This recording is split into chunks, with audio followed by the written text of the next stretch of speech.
Hello, everyone, and today we're talking about how I got diagnosed with autism. And I didn't get diagnosed until I was 20, but my story starts when I was 19. There's me. A terrible drawing, but this is just in my lifestyle. Draw my life. You remember those old videos? I loved them, so that's what we're doing. Let's make the hair more messy. Because that's how I look. And I have a bunch of chronic regional pain issues. I have Ehlers-Danlos, this type. I have MCAS, which is mast cell activation, which means I swell up and I get itchy red hives. One time they thought I had chicken pox, but it was actually hives all over my face. Itchy. And I also have CRPS, which is chronic regional pain syndrome. It started in my foot. Couldn't feel it. Was in a boot for months because they thought I broke it. And then I had to go through intensive physical therapy and learn how to walk again. But it would still change colors and it was really bad. So that's when I went to the PPRC,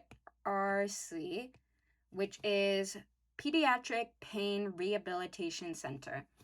And that was at Boston Children's, but at that time it was in Waltham Boston Children's. But they moved the building to Boston. Well, not the whole building. They moved that practice to Boston Children's, the main center. So the building was kind of smaller than that, but it was still tall, and they had window washers come by. And one time, while I was there, they had Spider-Man. That looks like an alien. Let's not talk about that. This is just a quick... I don't draw this bad, I swear.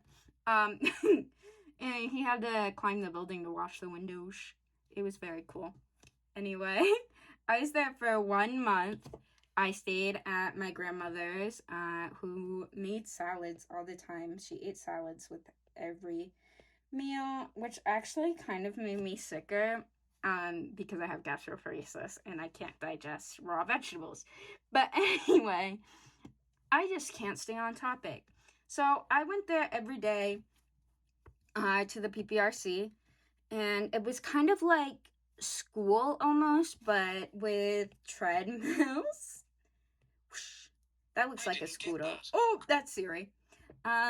With treadmills, that's better. And weights, whoosh, and all that stuff. And we had to learn how to rehabilitate into society. So we'd have like classrooms, and then the doctors would come and teach us about our own conditions, which is kind of cool. So instead of like going to school, they're teaching you like stuff it was like a school, but you're learning about the medical conditions we all had, and we got to ask questions, and we got to learn about the medications we were on. So that was actually kind of fun. But since I was there for a month, they noticed some things. Let's erase that. I was much shyer than my other peers. That's like that mean. And I kind of like distanced myself while the other people were very close.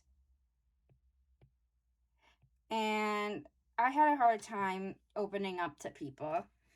So we did eventually start opening up, and we had a group chat where we talked about the doctors, and we smash talked one specific doctor who like was all like anxiety, PMS equals pain. And she would not care about any of the conditions we had. She's like, just get rid of the PMS. Stop being a girl. Just stop. And then get rid of anxiety. Get rid of PMS. And we always smash talked her. which was pretty fun. Anyway, I did eventually come close to them, but they noticed other things like constant nail picking. Oof, and then my fingers were bleeding constantly. Oof. That was a bad drawing of that. And so I also did not speak that much, and I was just a lot shyer and constantly picking at my skin or doing these weird dance moves, aka the Fortnite dance moves.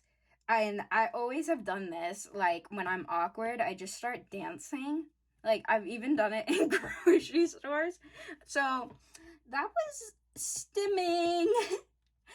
I stimmed all the time, which I didn't know that's what I was doing. I constantly did awkward stuff like that, and everyone else loved it at the PPRC, but I've never had other people like it. They just thought it was weird.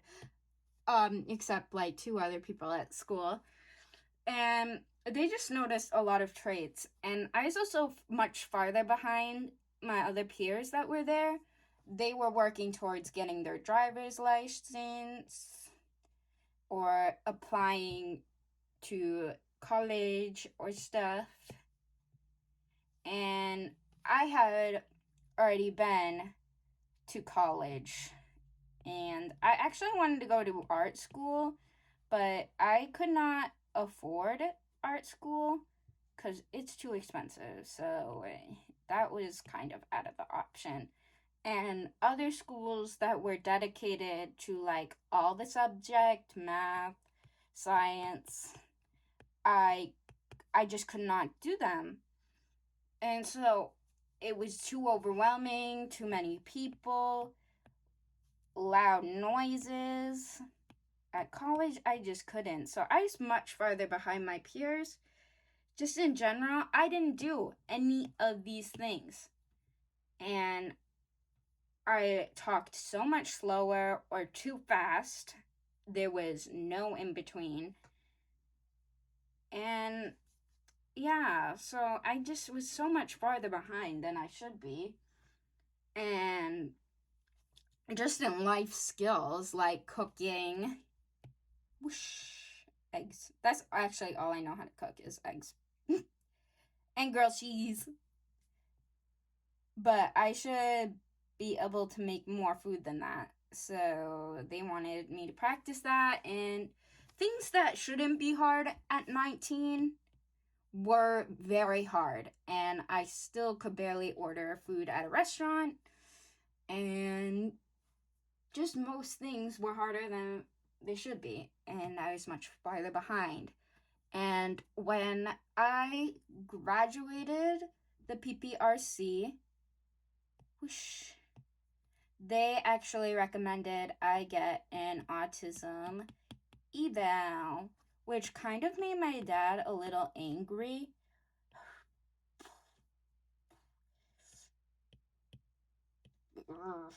He's like, my daughter isn't autistic, she's just quirky. And if that's not something I've heard my entire life, I don't know. That's one word that pretty much I've heard my entire life.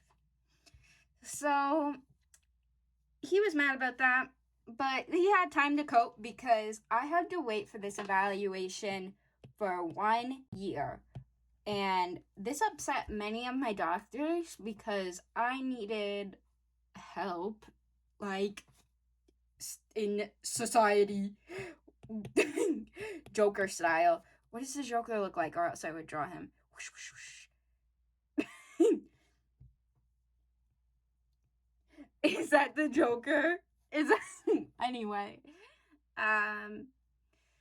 So I needed help, and there is a very little programs that offer help at my age anyway, though, because I'm an adult at 19, so I can't go into the programs that were at schools. What do schools look like? So school. Because most programs were for children. Because apparently adults don't have autism or something. So that was an issue. So it was a whole issue. But I finally, after a year of waiting and working on my art, I got to go to this Zoom call because he was far away. My doctor that I saw, he was kind of old too. Let's make him look old. I don't know. Ooh. Yep. That's him. That's him. He's just a blob. And I had to do like a bunch of questionnaires. Whoosh. I also had to like say, who are these people, and make up a story about them, and that was weird. But you know, and I did get diagnosed with like a level of autism, which is outdated, and they don't use levels anymore. So that kind of ticked me off. So yeah, I'm not gonna tell you my level because autism isn't level like 1, 2, 3. It's more like a spectrum of this is like this is one may struggle with one thing. This is a pie chart basically, yes.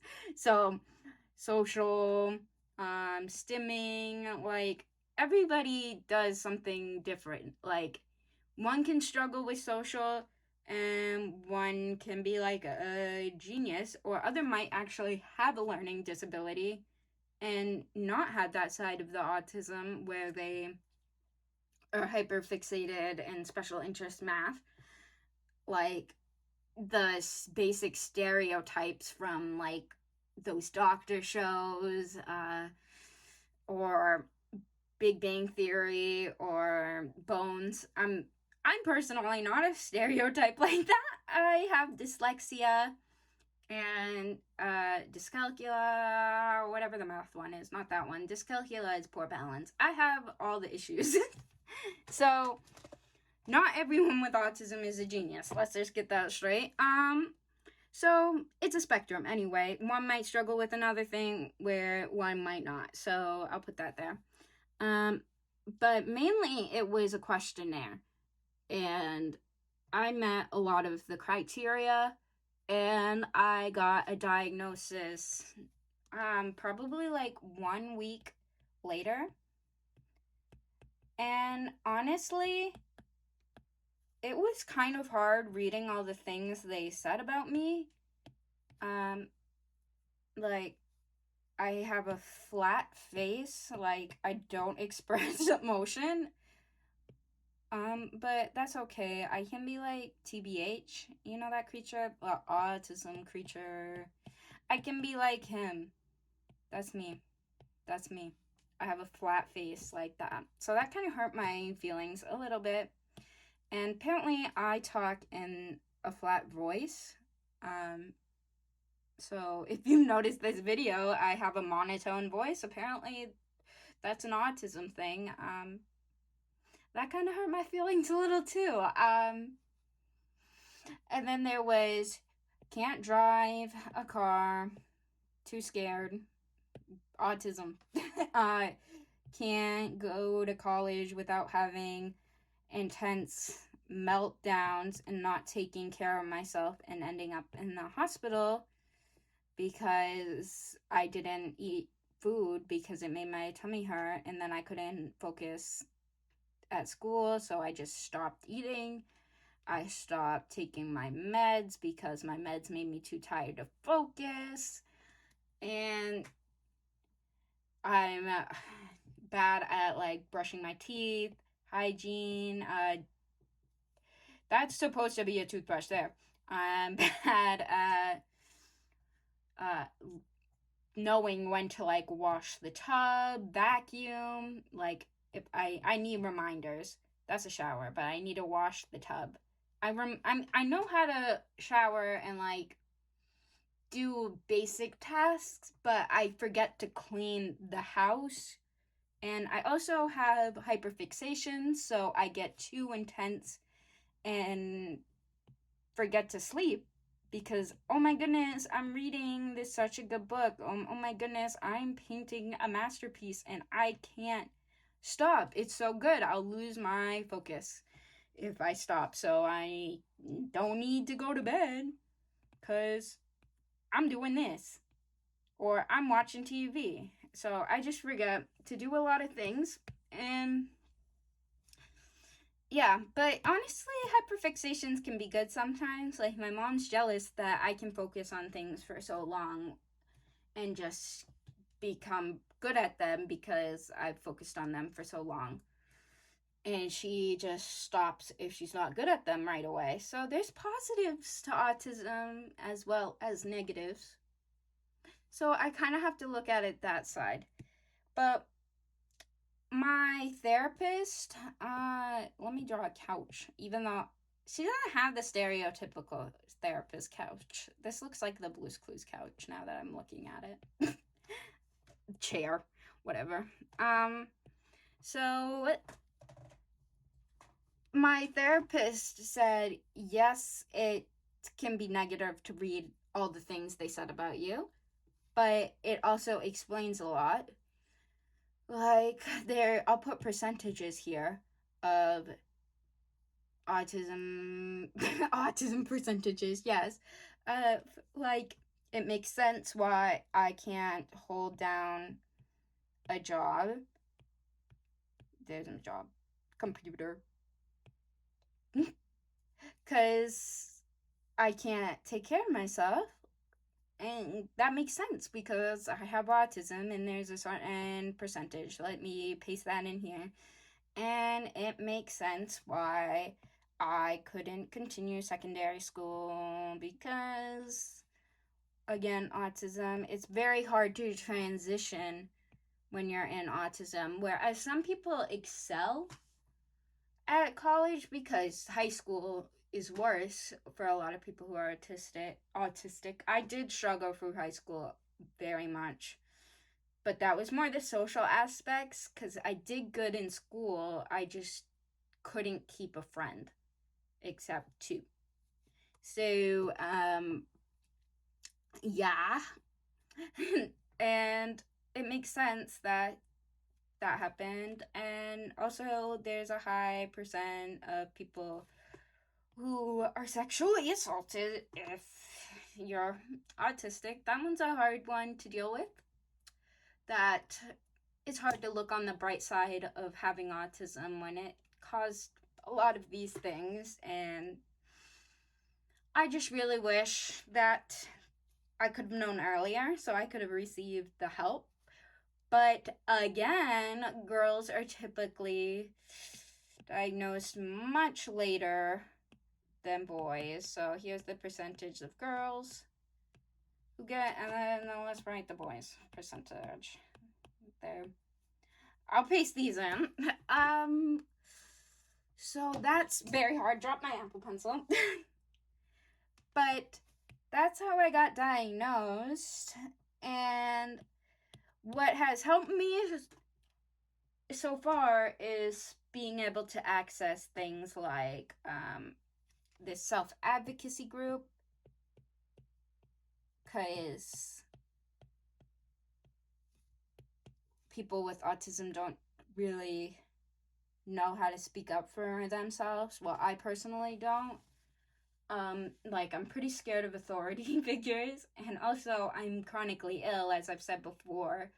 So I'm end up on a lot of medications because doctors kind of push them on me, and I'm like, well, they're the doctor, they know better, but that's not always true.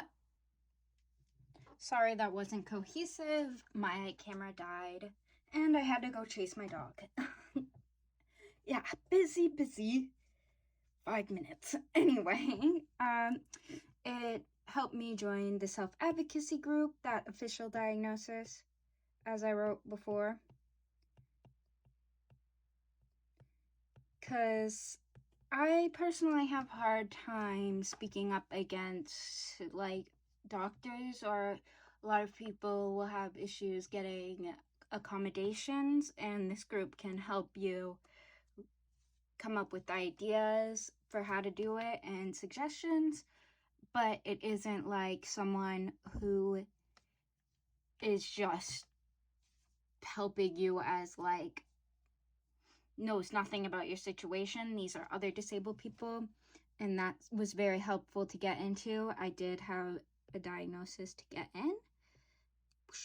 It helped you speak against doctors and school and many other things, like because you might need, it's full of young adults to like, it's like 14 to 25, so it can also help you get accommodations for work. So that actually helped me get an independent contract job as well to make them a logo, which I did have experience with, and it was very easy for me to get involved with them because I had experience, as well as I am the type of person that they want to hire. They want to hire disabled people. So that helped me with that. Also, I went to Disability Pride. Anyone can obviously go to that because self-diagnosis is very valid, because it costs a lot of money to get diagnosed because doctors are expensive. So I luckily have good insurance, so I didn't need the money to get a diagnosis, but that's not an option for a lot of people because a lot of times you need a job to get money or insurance. But I have insurance because I'm disabled and have many health conditions. So that's another positive, speaking of, is autism can help you get insurance at a better level because you might need more therapy than average, as well as it can help you get on disability payments, but they won't allow you if you have purely autism. But a lot of people with autism have chronic illness, and also a lot of autistic people have PTSD due to schooling system is not really made for us. School not made for us, sadly. So a lot of us get PTSD from bullying, and just it doesn't even have to be a student bullying you. It could be a teacher. I have personal experience with that as well. So a lot of people with autism get PTSD from the schooling system. So also, if you have PTSD, that can cause more health issues because you have internalized your feelings, and if you internalize your feelings, that can build up into a chronic illness like fibromyalgia, or I can even get like arthritis. A lot of autoimmune disorders are common, like eczema and hives. So anyway, so we have chronic illnesses, which makes getting disability easier. Well, easier said than done, but it can be helpful. Another reason to get a diagnosis. But self-diagnosis is very, very valid because not everyone has that or insurance. So it's definitely like do your own research, like maybe read the DSM-5 diagnosis book and do your own research. Just don't, watch a million TikToks and be like, that's me. Anyway, I personally got diagnosed through this because it can make getting a driver's license hard. And then also it can be hard to maintain a driver's license because you have more tests to do and you have to get doctor's approval, because sometimes the DMV will reach out to your doctor and be like, can she actually drive? But that personally isn't a problem because driving petrifies me, and I have my parents do it. Hashtag chauffage. I can't spell show for, so that's just a hashtag for you. It can also make getting a passport difficult if you would like to live in another country, which the way America is looking, you might want to do that. So it would make that kind of hard because a lot of countries don't want more mental health issues and they don't want to be spending money on a foreigner. So that sucks, but it is what it is. And there's many. I suggest doing more research than just this video because this is just my experience. But it was honestly worth it for me to get a diagnosis because I got all those resources, like the advocacy group. And also, you can make friends through disability groups and stuff, but if you don't have an official diagnosis and can't get into those groups, you can always go like through Facebook groups, which I've found can be a little toxic because they're very autistic parent centered and they're like, why is my kid like this? Fix them. And autism doesn't always need to be fixed. Like, my mom's even jealous of my ability to hyperfixate on something and work on it until I'm good and master it, because she likes to be perfect immediately. But because I get so focused that I can't sleep and need to do my research and read everything about this topic. And it can be helpful in some ways, like if you want to learn a language or a musical instrument. But if it's like about Taylor Swift, like it is right now for me, that's not very helpful and can cost a lot of money. But there's upsides to autism. Sometimes it's hard to look on the upside, but I like how interested I can be in my hobbies and how obsessed I can get with them, and it makes me good at them. And I also like how my connection to animals, because they get me more than humans, and it's very nice to be able to relate to animals and have a buddy that way. And I don't even think I would be an artist, to be honest, if I wasn't autistic. And I don't think I would be me without my autism. So it's very helpful, and it also gave me a lot of answers about why I am the way I am. But self-diagnosis is very valid, as I said before, because of the reasons, and also it can make you feel a connection to other people and not feel so alone, because there is a group of people like you, and you can find them through other groups, because there's a lot of people who are autistic, and you're not alone. So just remember that. No matter what your diagnosis is, you're valid. This is just how I got mine. So thank you for watching. I really appreciate it. Maybe consider subscribing or liking the video if you want to see more style of this video. Like more drawing my lifestyle. So I hope you like it. Bye.